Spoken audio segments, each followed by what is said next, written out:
Hello দর্শক বন্ধুগণ, the curated কুইজিনে আপনাদের সবাইকে স্বাগত। আজকের আমি আবারও হাজির হয়েছি এক নতুন রেসিপি নিয়ে।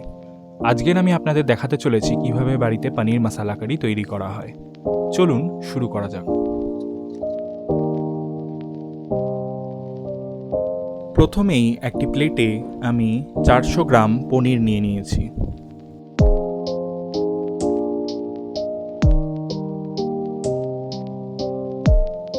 তারপর সেই পনিরটিকে ছোট ছোট করে টুকরো করে নিয়ে প্লেটে রেখে দিয়েছি।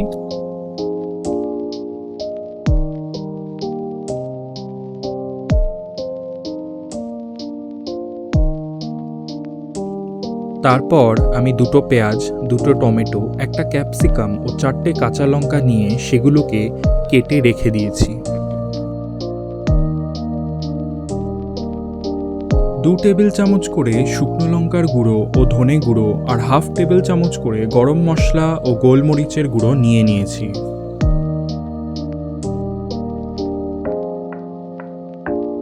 এবার 5টা বাটিতে নিয়ে নিলাম কয়েকটা কাজু বাদাম, অল্প দুধ, পোস্ত, সাদা তিল ও কিছু কেটে রাখার পনিরের টুকরো। আপনারা সাদা তিলের পরিবর্তে চারমগজও ব্যবহার করতে পারেন।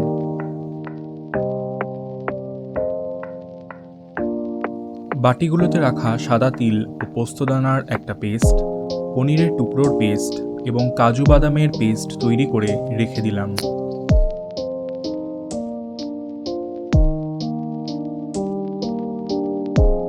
স্টোভে বসিয়ে দিলাম কুকিং প্যান আর তার মধ্যে ঢেলে দিলাম 1 ছোট কাপ সর্ষের তেল। সর্ষের তেলের পরিবর্তে আপনারা সাদা তেলও ব্যবহার করতে পারেন। এবার কেটে রাখা পনিরের টুকরোগুলো ফ্রাইং প্যানে ছেড়ে দিলাম।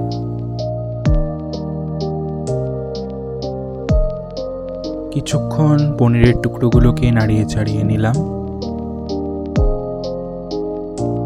পনিরগুলোকে হালকা করে ভেজে নিলাম। অতিরিক্ত ফ্রাই করার কোনো দরকার নেই।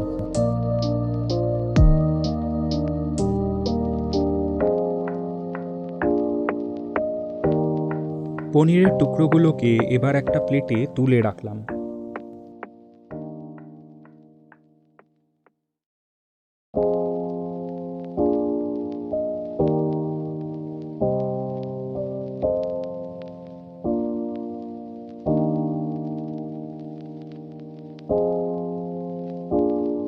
একই তেলে এবার ভেজে নেব কেটে রাখা পেঁয়াজের টুকরোগুলো।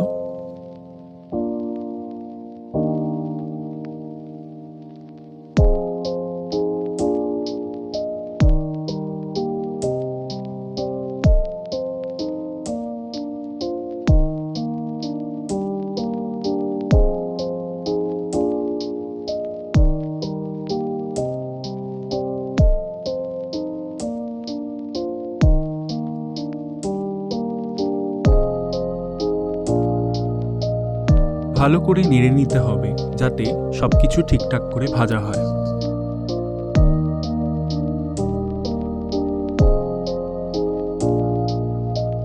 তার মধ্যেই ছেড়ে দিলাম কেটে রাখা টমেটোর টুকরোগুলো।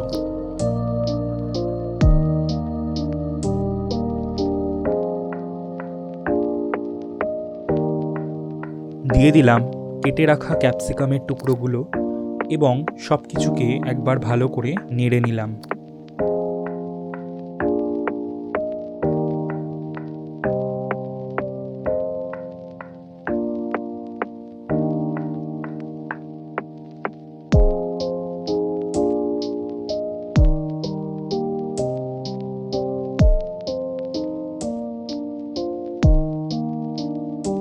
এরপর একে একে দিয়ে দিলাম লঙ্কার গুঁড়ো, ধনে গুঁড়ো ও গোলমরিচের গুঁড়ো।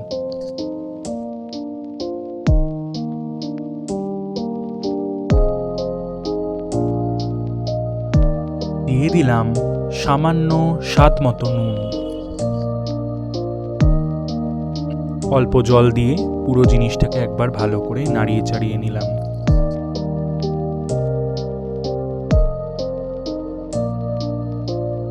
ভেজে রাখা পনিরের টুকরোগুলো ফ্রাইং প্যানে ছেড়ে দিলাম।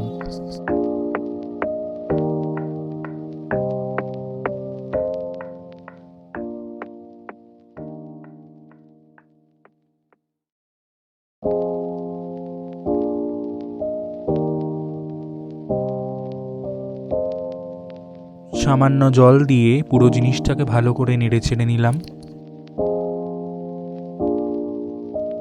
এরপর একে একে দিয়ে দিলাম কাজু বাটা, পোস্ত ও তিল বাটা।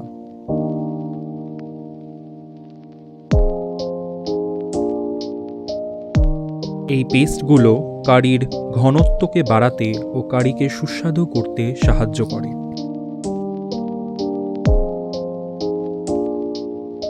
তৈরি করে রাখা পনিরের পেস্টও দিয়ে দিলাম কুকিং প্যানে।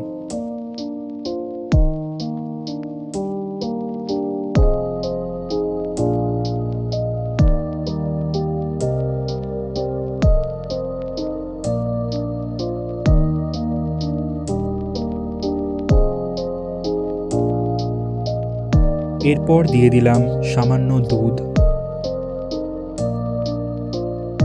আর স্বাদ মতো চিনি, এটি স্বেচ্ছামূলক। কড়াইতে এরপর দিয়ে দিলাম গরম মশলা।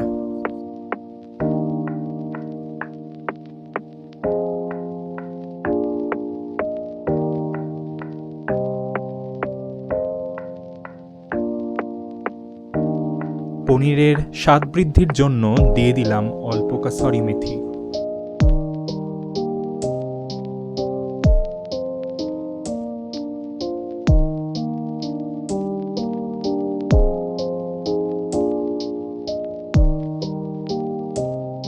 শেষে দিয়ে দিলাম কেটে রাখা কাঁচা লঙ্কার টুকরোগুলো।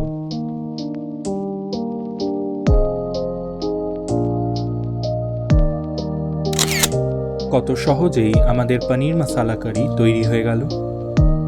আপনারা চাইলে এটিকে পরোটা বা রুমালি রুটির সাথে গরম গরম সার্ভ করতে পারেন। ভিডিওটি পছন্দ হলে লাইক ও শেয়ার করবেন, বাড়িতে একবার ট্রাই করার পর কমেন্ট করে জানাবেন, আর আমার চ্যানেলটিকে সাবস্ক্রাইব করতে ভুলবেন না। শেষে বেল আইকনটি প্রেস করে যাবেন যাতে ফিউচারে কোনো আপডেট এলে আপনারা মিস না করেন। আজকে তবে এখানেই বিদায় নিচ্ছি, এরকম আরও সুস্বাদু রেসিপি নিয়ে ফিরে আসার জন্য। ভিডিওটি দেখার জন্য অসংখ্য ধন্যবাদ।